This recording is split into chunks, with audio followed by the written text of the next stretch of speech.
والسلام على رسول الله وآله وصحبه ومن والاه. أيها الإخوة المسلمون في كل مكان، السلام عليكم ورحمة الله وبركاته. وبعد، أتوجه برسالة اليوم لأهلنا في شام الرباط والجهاد والعزة والعروبة والكرامة، شام الانتفاض على الذل، شام التصدي للظلم والظالمين، شام التضحية والفداء، شام الرفعة والإباء. فأقول لهم: سلام عليكم أيها الأحبة الأبطال، سلام عليكم أيها المجاهدون الآمرون بالمعروف والناهون عن المنكر، سلام عليكم أيها المظلومون المقهورون المعذبون. Good afternoon, everybody. Today, the government of Libya announced the death of Muammar Gaddafi. This marks the end of a long and painful chapter for the people of Libya. You have won your revolution, and now we will be a partner as you forge a future that provides dignity, freedom, and opportunity. خرجوا وشقوا. قولوا له: بل أنت زعيم عصابة المجرمين. قولوا له: لقد مضى عهد الإذلال وولى زمن الخداع. Assad will leave power. Assad is standing in their way. And everyone can speculate about what that would mean for President Assad. But the election...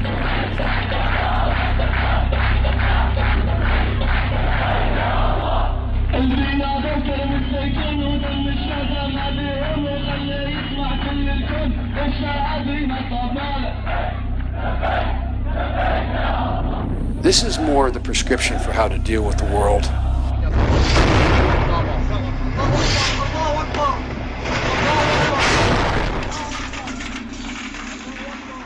What are the forces at play in the world today? A question that remains unanswered by those entrusted to communicate to us the truth. Yet, we ourselves fall short from attaining it, not for lack of access, but because of an unbroken fear that has obscured our vision. They stand as heroes, but in fact are our destroyers, operating behind the shadows of a grand scheme larger than the destruction they themselves conceive. The goal is imperial domination, and only few have risen against them. The goal is total control in a situation where their own cause is defeating them. The world, stock prices fell like the goal dominoes. Comes from no nation, but an outside force that has taken them hostage. Who their players are, we must know now if we are to defeat them. Yet the question remains: will we do so in time, before it becomes too late for yourselves, for your family, your children, and civilization? This is the true story of Syria.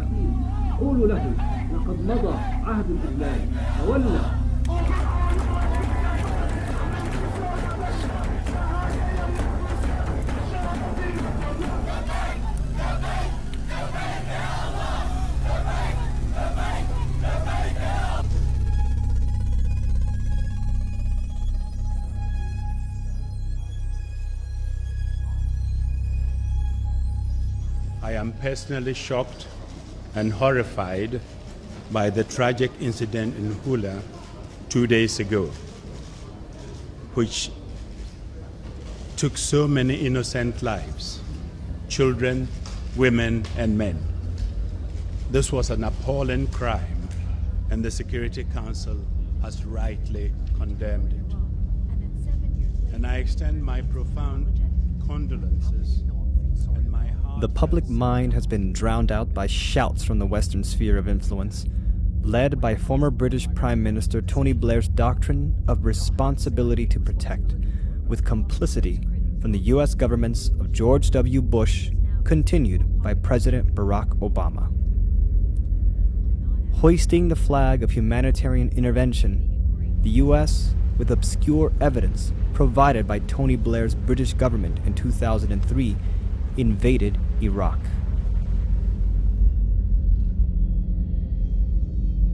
Similar allegations for protecting the people of foreign lands brought about the international military involvement in the war in Libya in 2011 and the Kosovo-Serbian fiasco during the late 1990s.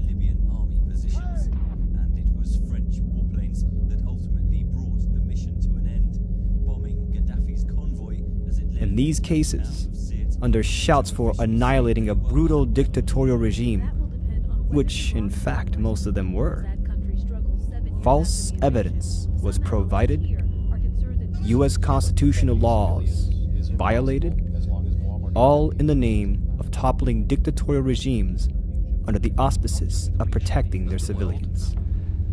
And in the circumstances that we faced then, but I think even if you look back now, it was better to deal with this threat, to deal with it, to remove him from office, and I do genuinely believe that the world is safer as a result. I believe he threatened. It is under this scope by which we are to examine what occurred in Hula, Syria, May 25th, 2012. This particular tragedy has again drawn the attention of the world to what is happening in Syria. Для нас совершенно не является главным, кто является во власти в Сирии, какой режим в Сирии. Главное для нас – обеспечить прежде всего прекращение любого насилия. But the urgent thing now is to try to get such a political process started under whatever terms can be agreed between Kofi Annan, the Assad regime, the relevant opposition forces in Syria. That is what we are all united about doing. И когда некоторые наши партнеры, особенно из числа стран, которые расположены ближе к Сирии, чем Россия или Великобритания, начинают говорить, что только смена режима решит проблему, у меня возникает сомнение в искренности их заявлений о том, что они хотят прекратить насилие, помочь прекратить насилие.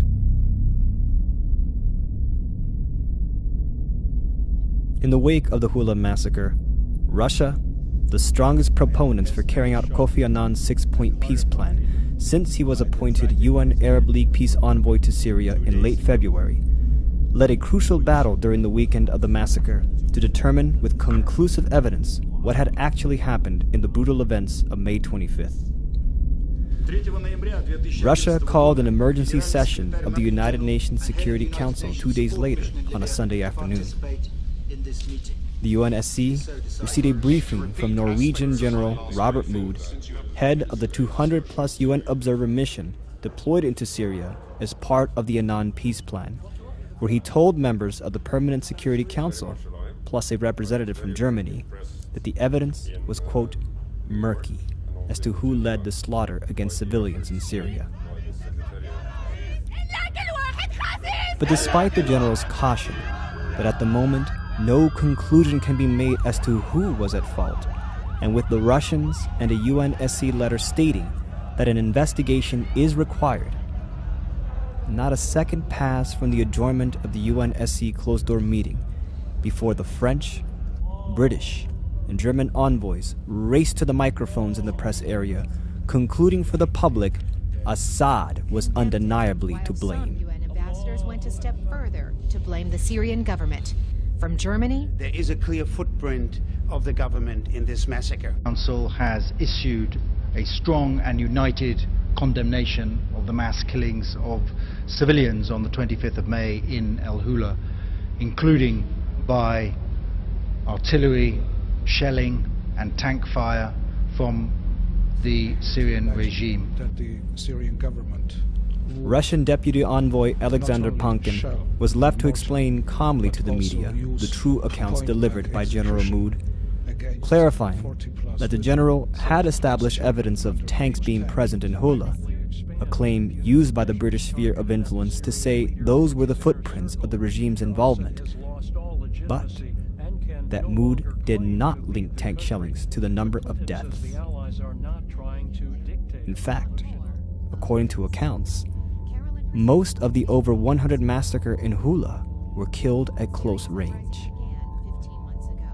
Pankin then raised what the British faction of the West and Arab region wished would have remained unsaid. There is a third force terrorist or foreign intervention at play. Yes, there is a third element, or there are third elements. And these people are not committed to the cause of the Syrian people. They are committed to their own agenda. Hervé Latsius made these remarks 4 days before Hula.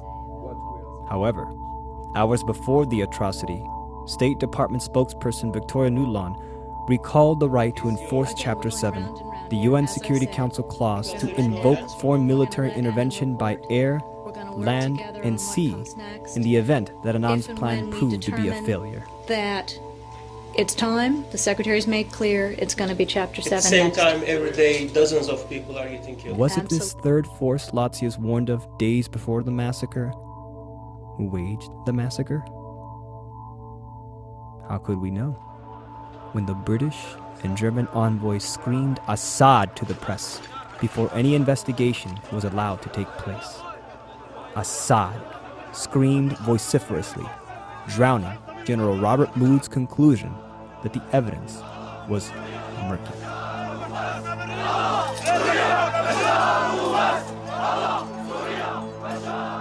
We would do that with our allies, bearing in mind, of course, what can be secured at the UN Security Council and what is practical and effective.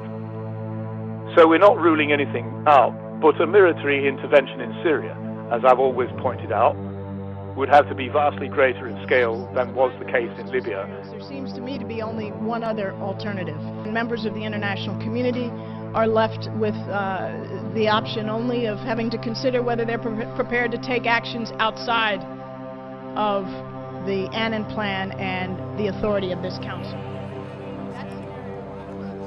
Within 24 hours of Russia's emergency closed-door meeting, a Syrian rebel spokesman proclaimed that the massacre now justified the opposition's right to end their commitment to Annan's ceasefire, playing right into the hands of what had been the intent of the British with complicity of the U.S. Obama government before and after the atrocity, an end to Kofi Annan's peace plan.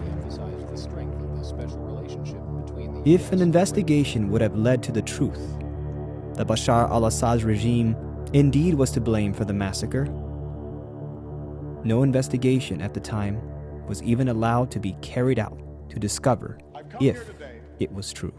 To reaffirm one of the oldest, one of the strongest alliances the world has ever.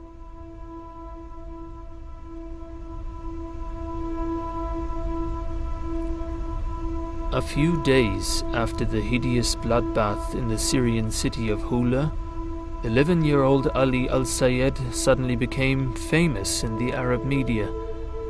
When armed men invaded the house of his family in Hula and murdered all the members of his family in cold blood, little Ali also dropped to the ground. The blood of his dead mother, who lay next to him, colored his clothes red.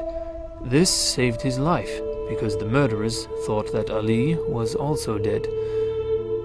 It is striking that the 11-year-old Ali twice described the murderers of his family as men with shaved heads and long beards.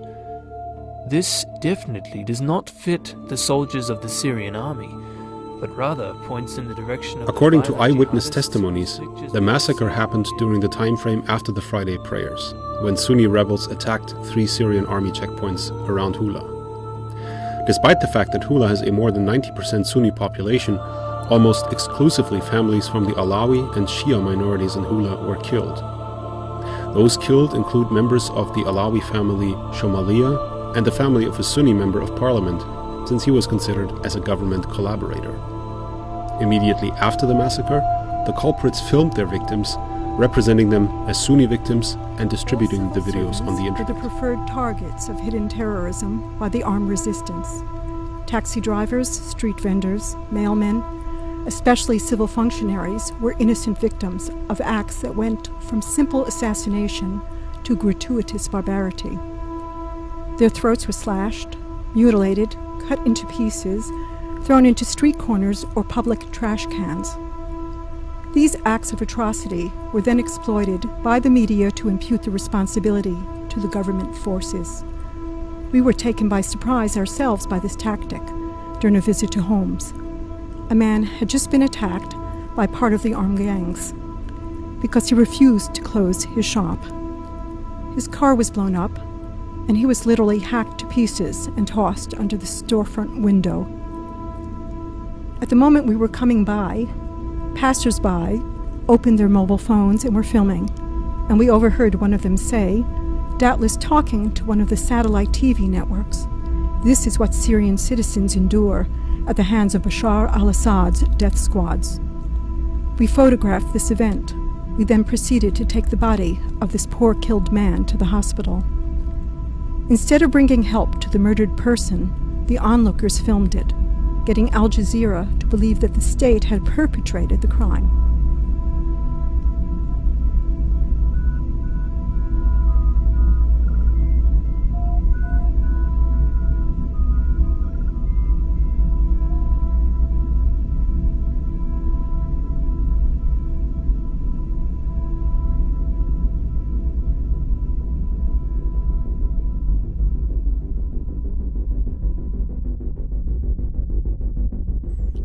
Saudi Arabia and other Persian Gulf monarchies and emirates provide an estimated $500 billion a year to radical Salafi networks, including the various al-Qaeda groupings that are engaged in violent destabilizations, including the ongoing armed rebel operations in Syria.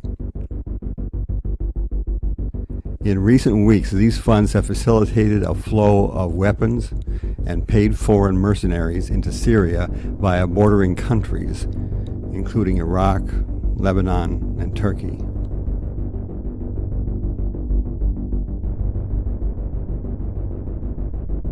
The concentration of black market weapons along the Syrian borders is unprecedented. Arms traffickers are becoming millionaires overnight. Saudi Arabia and other Gulf states are bankrolling the recruitment, arming, and deployment of Sunni mercenaries who are being sent into Syria to fight against the Assad government and the Syrian security forces. Russia on Syria. Experts have little confidence the Arab League and United Nations peace plan initiated by Special Envoy Kofi Annan will actually result in a It was on February 2012 that Kofi Annan was appointed UN Arab League Special Envoy to Syria in an attempt to stop the violence. A month later, his 6-point peace plan was submitted to the United Nations, traveling on the 24th of March to Moscow to secure strong Russian support for the effort. Point 2 of the plan, before any other steps could take place, demanded a ceasefire on the part of both the opposition fighters and the Syrian regime. But Kofi Annan should have been told, you are dealing with a third element, not two. A third force, void of national loyalty, distilled from 3 key players: Saudi Arabia, the UK, and the United States. The Annan plan isn't failing. It is under attack. When you see a lot of money in Syria, then I believe that Saudis. تشهده سوريا الآن أساسا هو مشروعا أمنيا عسكريا، يعني بمعنى أدوات عسكرية بطابع أمني. أدوات عسكرية بطابع أمني، يعني كل هذا الطيف الذي تشهده سوريا هو أدوات عسكرية لكنه بطابع أمني استخباراتي.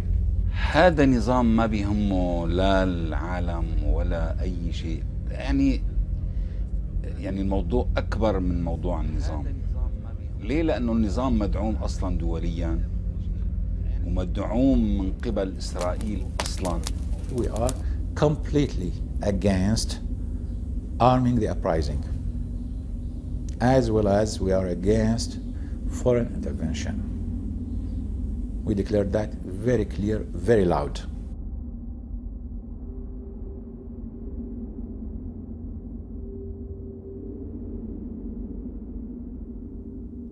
Left unspoken by the British and Obama administration anti-Syrian regime chorus is the fact that their highly praised Gulf partner, the monarchical government of Saudi Arabia, not only has expressed the desire to arm the rebellion, but desire a Libya repeat.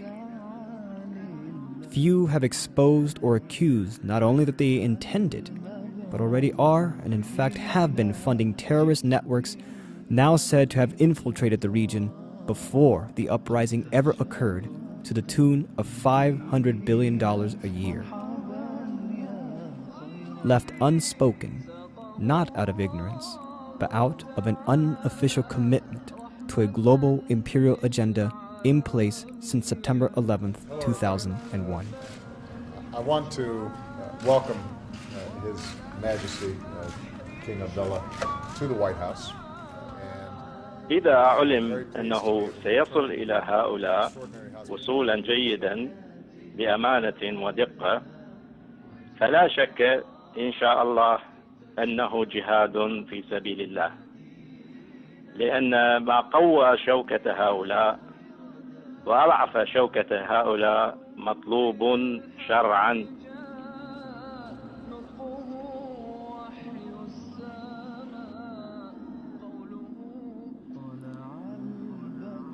During the uprising, Saudi Arabia and the Gulf neighbors said to be hiring mercenaries to operate in Syria have since established refugee camps within Turkey's borders. Through their Islamic Relief Agency and with Saudi Army medical staff, they have been operating these camps with assistance by Turkish authorities. What goes on inside these camps? Almost no one can verify. International organizations are not allowed to enter them as they are prevented by Turkish authorities. The argument is that the refugees are not under refugee status. They are guests, and therefore not covered by international refugee conventions.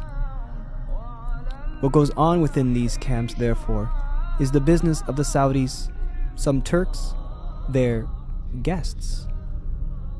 No one else.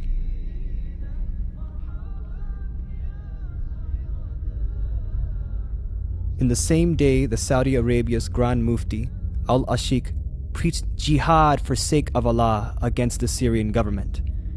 King Abdullah of Saudi Arabia, in a meeting in Riyadh with his Jordanian counterpart, proposed negotiations with the Jordanian king to permit weapons shipments into Syria in exchange for economic assistance. Publicly, the exchange was said not to have been accepted, though a Jordanian official commented that the position was unlikely to remain, saying, "We are a non-interventionist country, but if it becomes force majeure, you have to join."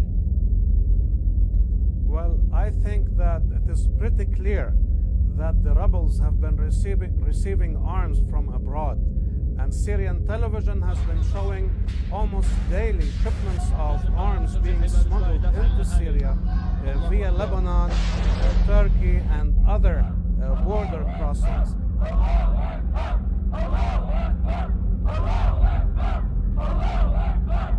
نحن منذ البداية رفضنا التدخل في الشأن الداخلي لسوريا، لأن التدخل السوري والتدخل الخارجي في الشؤون السورية لن يخدم سوريا لا حكومة ولا شعبا. التدخل الخارجي سيزيد من تعقيد الأزمة، لذلك قلنا أن الحوار هو الحل الوحيد كمخرج للأزمة السورية. نحن عندما رأينا موقف روسيا كان موقفا حكيما، موقف الصين، لأن فعلا التدخل الخارجي، ولنا أمثلة كثيرة في المنطقة، عندنا أمثلة كثيرة في المنطقة. إلى أين أدى التدخل الخارجي العسكري في شؤون دول؟ هل أدى إلى الاستقرار؟ هل لغاية الآن في أفغانستان بعد مرور أكثر من 10 سنوات هل استتب الاستقرار والأمن في أفغانستان؟ أبدا. لنرى ما يجري في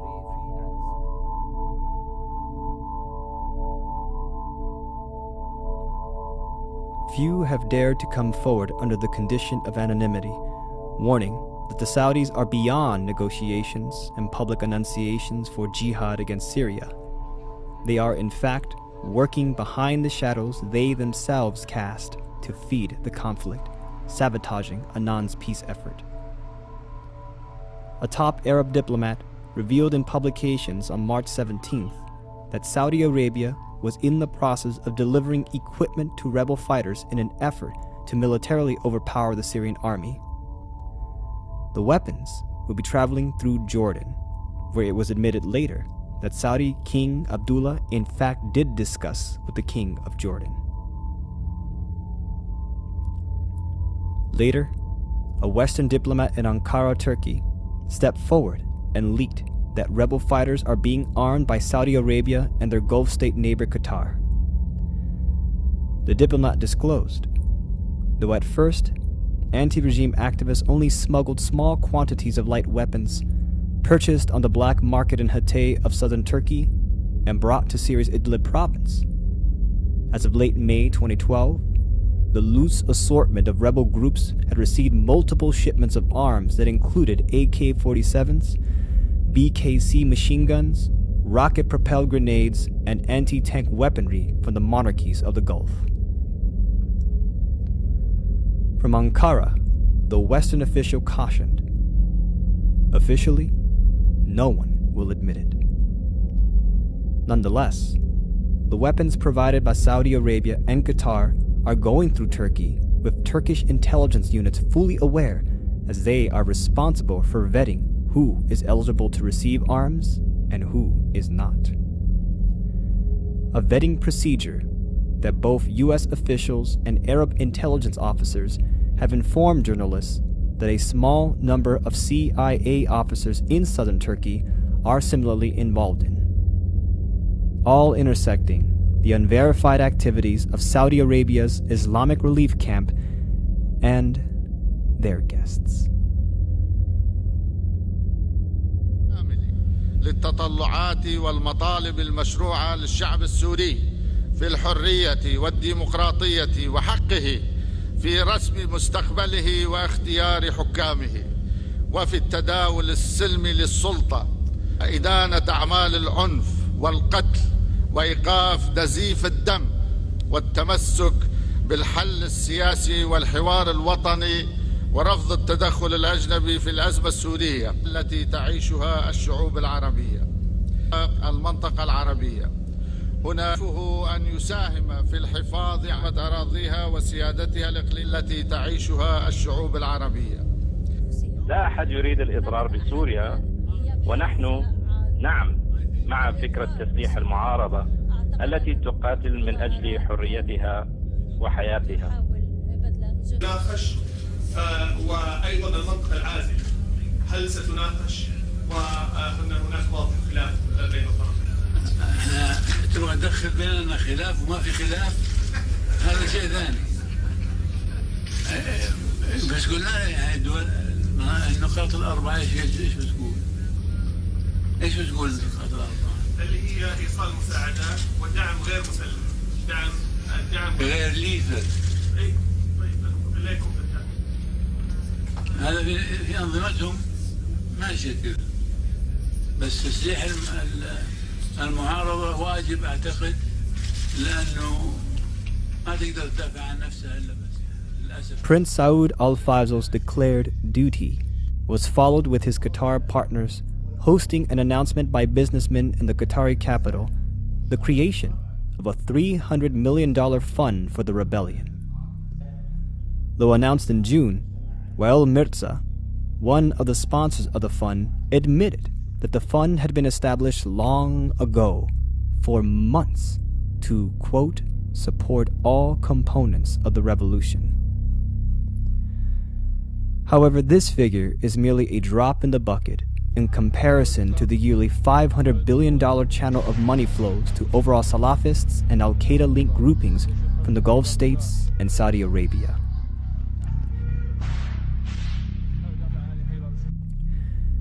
It is within this backdrop that Syrian expert in strategic affairs, Salim Harba, disclosed that the arrests of 700 gunmen in Bab al-Amr in early March were composed of gunmen from the Gulf states, Iraq, Lebanon, with Qatari intelligence agents among them. Salim said these men were stripped of weapons made in Europe, America, and Israel, including Israeli grenades, night binoculars, and communication systems. 60,000 rounds of ammunition were also confiscated in Lebanon around the same period, found hidden within 2 vehicles on board an Italian container ship. Intercepted in the Mediterranean Sea, like the seizure in Bab el-Amr, officials found rocket-propelled grenades and heavy-caliber ammunition. It's time for that regime to move on, and it is time to stop the killing of Syrian citizens by their own government. Permanent members of the Security Council using their veto when people are being murdered, it is just despicable. And I ask, whose side are they on? They are clearly not on the side of the Syrian people.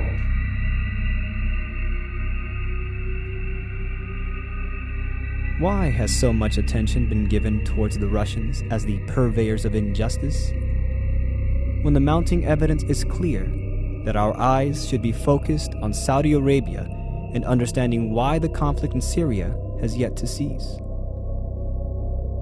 Were the arms confiscated part of the overall Saudi plan, left intentionally unnoticed by the UK and US? Or perhaps was it simply just Saud al-Fazl's duty?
LaRouche editors discovered through announcements made January 14, 2012, in the heat of the Syrian crisis, that British Prime Minister David Cameron met with King Abdullah of Saudi Arabia in a one-day visit to Riyadh.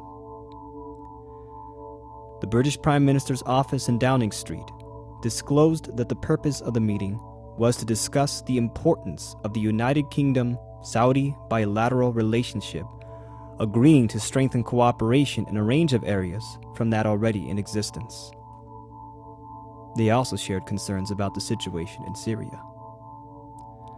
Most telling was revealed by former British ambassador to Saudi Arabia, Sir Alan Munro, who told Sky News, "It is very important that David Cameron takes this opportunity to re-establish the sort of mutual confidence at the top level that his predecessors, ever since Margaret Thatcher, have sustained with Saudi Arabia as an important partner." It was then noted that British defense manufacturer BAE Systems has interest in Saudi Arabia, which at the time of the meeting were working to expand a large Typhoon Eurofighter contract with the Saudis. What was revealed was acknowledgement that the nature of the meeting between Cameron and King Abdullah was to sustain a mutual confidence initiated by former British Prime Minister Margaret Thatcher. Shocked, but composed and determined, his Thatcher's initiation was with Saudi Prince Bandar bin Sultan in 1985, the Al Yamama deal involving BAE Systems. Bandar, Thatcher, BAE, all tied to a slush fund deal that intersects and directly traces to the financing of two of the hijackers of September 11th, 2001.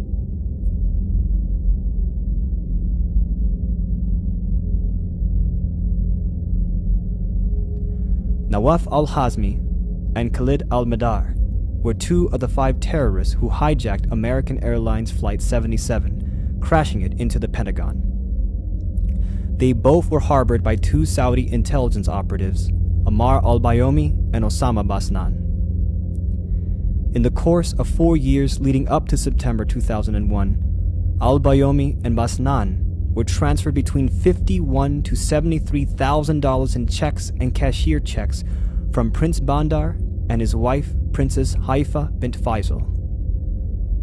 Haifa transferred the money to the wife of Osama Basnan, then by procedure, transferred the money to the bank account of Ammar al-Bayoumi, deposited by his wife, Majida Dwight.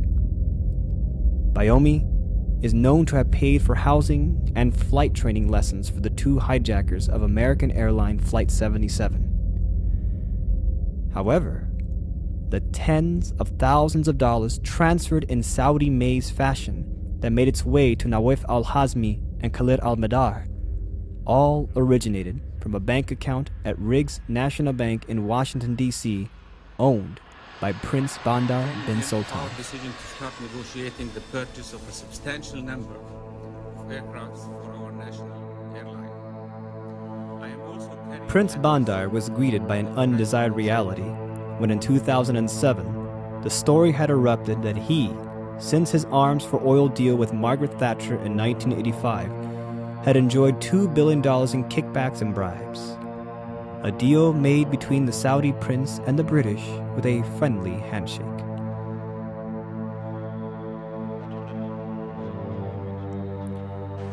However, the overall Al Yamama deal for BAE weapons in exchange for Saudi oil during the 22-year span between 1985 and 2007 shored up $80 billion to $100 billion that was never accounted for.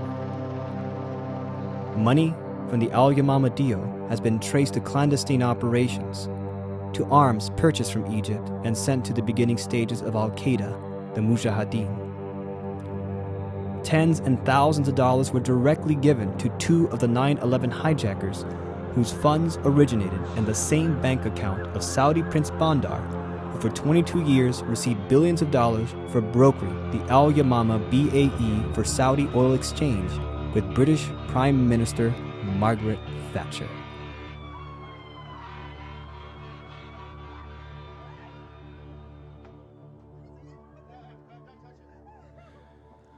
Two weeks before the 9/11 hijackings, a wealthy Saudi family who had been in contact with Mohammed Atta and other of the 9/11 hijackers abruptly fled from their luxury home near Sarasota, Florida. This raises further questions about the Saudi links to the hijackers. The house was owned by Saudi financier Issam Ghazawi and was occupied by his daughter Anud and her husband Abdul Aziz Al-Hiji. Law enforcement agents found records of telephone calls with a number of the 9/11 hijackers, Mohammed Atta included, and security records of the gated community also showed visits by vehicles owned by Atta and another 2B hijacker, Zayed Jarrah. Atta, Jarrah, and Marwan al-Shihi were all living within 10 miles of Ghazawi's house and were taking flying lessons in nearby Venice, Florida. Analysis of phone records from Ghazawi's house showed contact with 11 other terrorism suspects, including Walid al-Shihi, who was with Atta on the first plane to hit the World Trade Center in New York City on September 11th. Yes, people do know where they stand with us. Yes, they do know we're a strong government. Yes, they do know we have a property.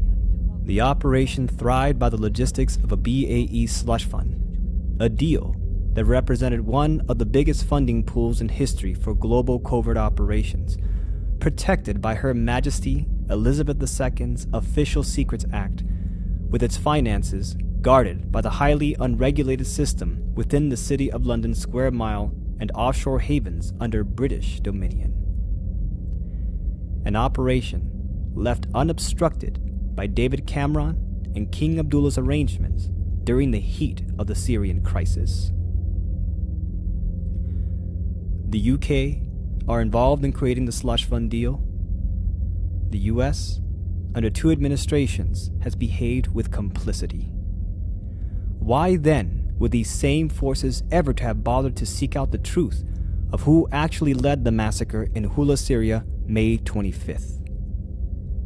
The US never even bothered to investigate how their partners of the UK and Saudi Arabia carried the attacks in New York City and Washington, D.C. in the morning of September 11th, 2001.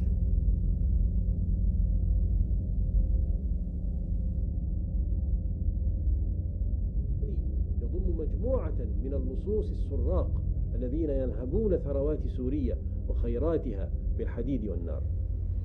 هذا هو النظام الشرير الذي تواجهه الأمة المسلمة داخل سوريا وخارجها، وهو نظام سرطاني خبيث يخنق الأحرار في سوريا ويطاردهم خارجها، ولا علاج معه إلا الاستئصال. ومن حق أهلنا في سوريا ومن حق الأمة كلها أن تستخدم ما تراه من وسائل لاستئصاله. إذا أردنا الحرية فيجب أن نتحرر من هذا النظام، وإذا أردنا العدالة فيجب أن نقتص من هذا النظام، وإذا أردنا الاستقلال فيجب أن نقف في وجه هذا النظام، وإذا أردنا المقدس فيجب أن نزيح هذا النظام. يا أسود الشام.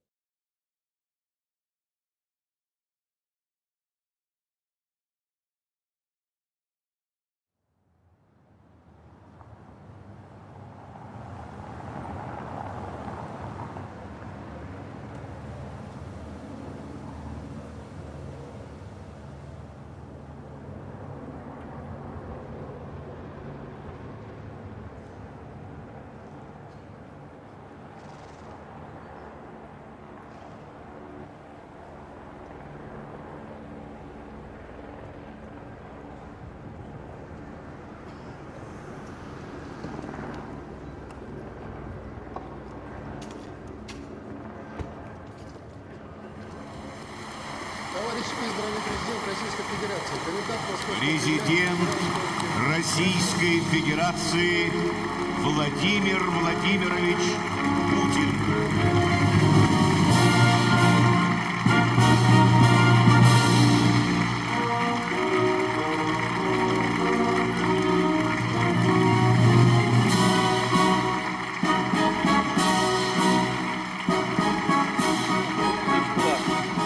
Разгром общего жестокого врага. Все мы обязаны помнить, почему началась война, и анализировать ее уроки. Ведь они по-прежнему актуальны. И сегодня хочу подчеркнуть: строгое соблюдение международных норм, уважение государственного суверенитета и самостоятельного выбора каждого народа – это одна из безусловных гарантий того, что трагедия прошедшей войны никогда больше не повторится. Россия последовательно проводит политику по укреплению безопасности в мире. What has stood in the way against the intended outcome of a global Black Ops operation has been the Russians and a minority of patriots within the United States. The desire is war. War because it is the only means by which the present international empire can maintain power as it deals with the harsh reality that its international financial system has reached an end. They would rather see a world engulfed by war, savage destruction, and famine then witnessed the rise of an alternative, asserted through the powers of national sovereignty against the ancient rule of monetary law. Tragedy has again drawn the attention of the What you have been told about Syria is worse than a fabrication. It is a lie. It is not about Assad. It is not about Syria or simple regime change. It is about carrying out the intended outcome of September 11th, 2001. It is about maintaining the unbroken process of the attacks as part of a global covert operation to preserve the immortal existence of the Roman Empire. You say, this sounds crazy? You need to grow up.